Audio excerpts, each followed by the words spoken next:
Let me give you two examples, one at work and one at home, of the power of a three-step plan.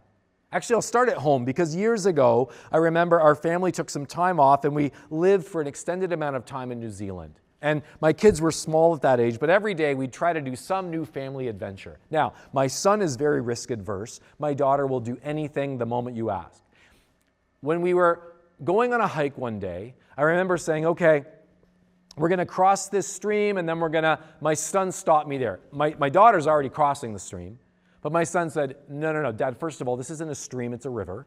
And I'm not into this. I'll see you back at the Airbnb. And I remember thinking, okay, three-step plan. So I said, Declan, wait. I said, just look for a second. If you look there, there's a log that you can take out. So you're gonna take the log. And then if you look, you'll see there's a sandbar right in the middle. You're going to jump from the log to the sandbar.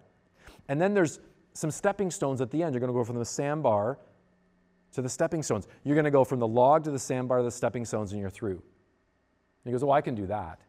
And he did. And I thought to myself, no, not willing to cross the stream, but once the stream was broken down into 3 simple steps, he was all in. I'll give you another work example. This is going to go back in time to when I was leading a 40-bed homeless shelter. And I remember the first few years, I was frustrated because we had this model that we were using to help people from the streets, and it was powerful. There's no solution to homelessness, but our model, our program, it worked well. The problem was it was so complex. There were so many steps and parts that I couldn't explain it well, and as a result, people weren't getting on board. And I remember one day I expressed my confusion to a mentor. My mentor was from a shelter in Toronto, a director, and he said, well, Tim, let me throw something your way. He says, not just people on the streets, but any human being, if you're moving forward in life, you generally need 3 things: a friend, a home, and a job. He said, your complex model with 42 different spokes, and can you take all of that and just categorize it under a friend, a home, and a job?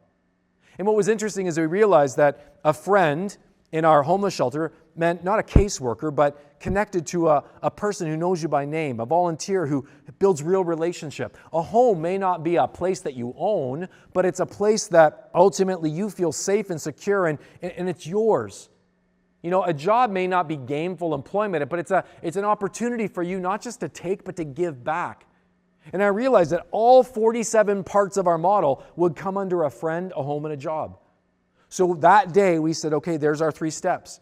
Every time we talk to a staff, a community partner, someone coming through our doors for service, we're going to say at the end of the day, everything we do is helping people move forward in these 3 things: a friend, a home, and a job. And you know what was fascinating? When I tested it with my staff said, that makes sense.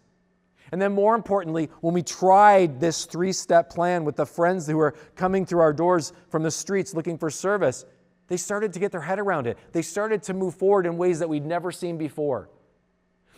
Taking complexity and doing the hard work to narrow it down into 3 simple steps changes everything.